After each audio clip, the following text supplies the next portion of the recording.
I thought my life couldn't get better. I didn't see me even living to this day.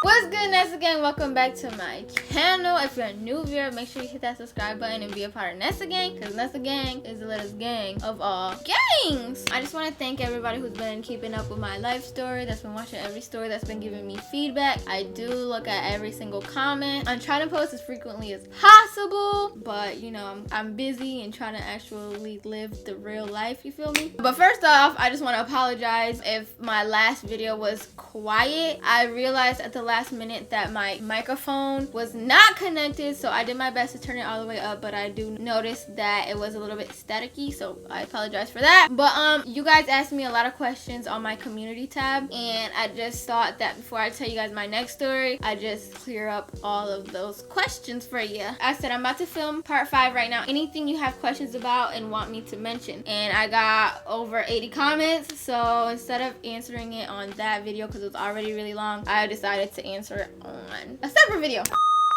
Somebody asked, can you release more than one in a day? If I release more than one, it all just depends on how many stories I film in a day, if I have time, and yeah. Did your sister ever express to you how she felt when you left? No, Grecia was pretty young. I don't think she fully understood what was going on, and I don't think it was my place at the time to tell her what was going on. And now she actually listens to my stories, and she said the first one made her cry, and other story times made her cry. But when I asked her like how she felt, she's like she don't really remember it. So when did Xavier come into your life? He comes into play a couple stories later, and you guys are gonna be so happy. Like, it's kind of like a happy ending. How's your relationship with everybody in the stories now, and do you talk to anybody you lived with? Hell no.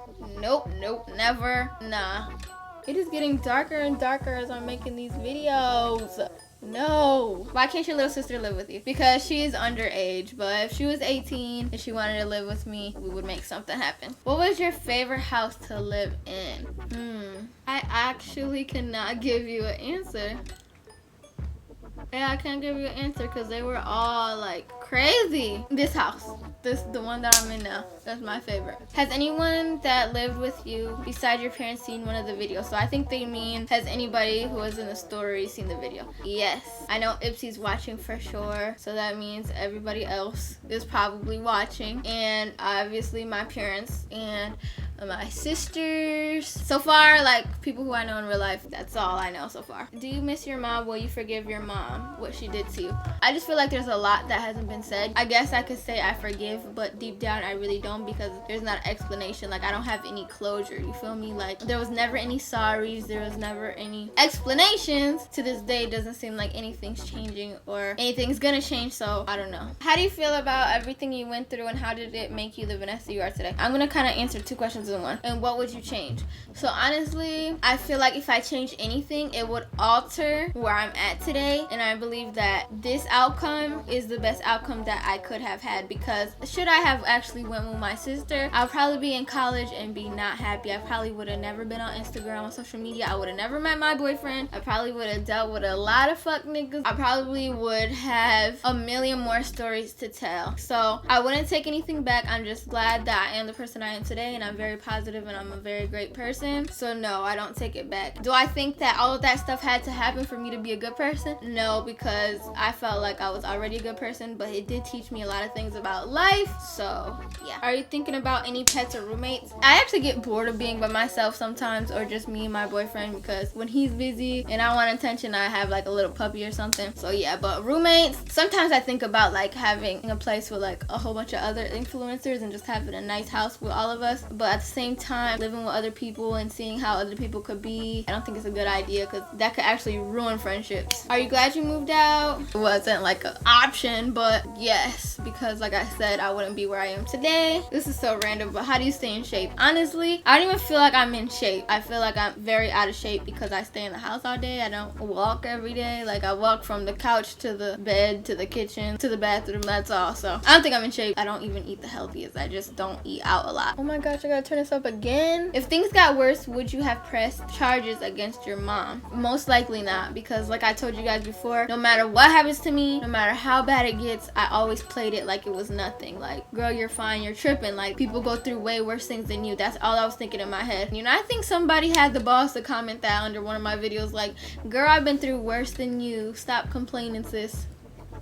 Y'all are so ignorant, which kind of irritates me too, because that's how I felt, so I never said anything about it. And my next best friend that will come up, she never like really talks to me because she feels like my situation was worse than hers, so she feels like she would be complaining. And it's like, no, everybody has their own story, whether it's worse or it's a little better. Everybody has been through something, you know, and the things that people go through makes them who they are today. And some people don't even take it good. Some people don't mold it and make it into something beautiful, like me, I guess. Like, some people actually cannot take it or resort to drugs and stuff. I'm just so blessed and thankful that I wasn't exposed to that. So yeah. How did you and Xavier meet? I'll put a link somewhere up here. There's a whole video on that on our combined channel. How did you feel about moving house to house? This is a good question. Honestly, I wasn't depressed. I think I was still in shock because everything was happening so fast. I was moving from house to house, trying to even get settled into one house. I was very sad. I was very confused. For as long as I can remember, I always just took everything step by step, day by day. I didn't think too hard about the next day until I moved to place number 6. That's when I started to get really sad and depressed and lonely and stuff, but it wasn't severe. I was still taking things day by day, but I thought my life couldn't get better. I didn't see me even living to this day. Where did you sleep? Like, what room or floor? So wherever I slept, obviously it was always like a female's house, or there was always females in the house, so I just stood with who I knew. What happened in the bathroom with your iPod and your dad? I'm gonna tell that story after all of these stories are done, because that one's kind of irrelevant, but coming soon, I swear. Do you live with your mom now or alone? I live on my own with my boyfriend. How many boyfriends have you had after you broke up with the first guy?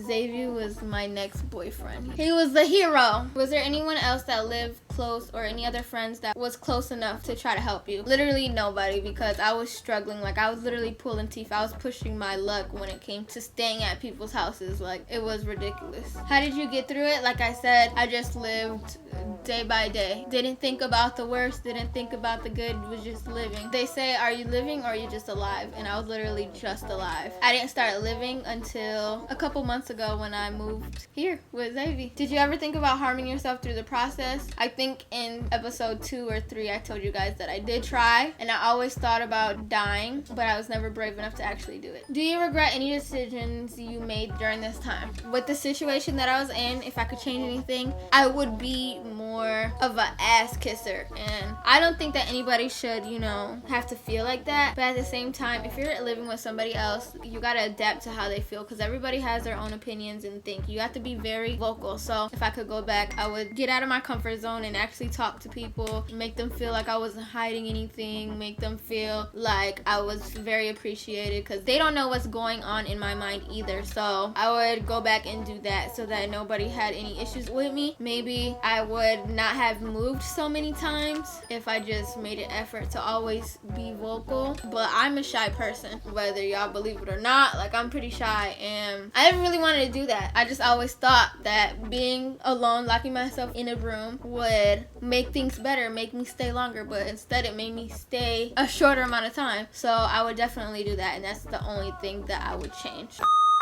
You thought it was over. Okay, so there's a couple questions that I missed when I did the Q&A, and I just want to answer that right now. Somebody asked, where was the money when all of this was going on? I still had the money. I was just trying to preserve it because I didn't know how long I was going to be going from house to house. I really thought that I was going to go to my sister's in Chicago, so I was going to use that money to, you know, pay rent and figure myself out while I'm out there. I was mainly trying to preserve the money for food and stuff to keep me alive. Somebody else said, why didn't I get a job? Well, I was in high school and I was going from house to house. I didn't really have time for a job. It would have clashed too much, and then I would have had to pay for transportation, and I was never comfortable traveling by myself, for one, and traveling in the dark especially, because one, I'm afraid of the dark, and 2, we lived in the ghetto. Another question was, why didn't you get an apartment with the money that you got? Well, I was 18, I was still going to high school, and I didn't know anything about getting a house or an apartment. and I just thought that it was like a whole bunch of money. And also I knew that I did not want to live in Michigan for the rest of my life. I knew that if I bought a place in Michigan, I would have stood there for a really long time because I would have been comfortable, you feel me? But yeah, that's all the questions that I wanted to answer. I'll do another Q&A soon. I'll post the next video when the last story time hits 10K likes. I'll be waiting for that. I'll see you guys in my next video. Bye.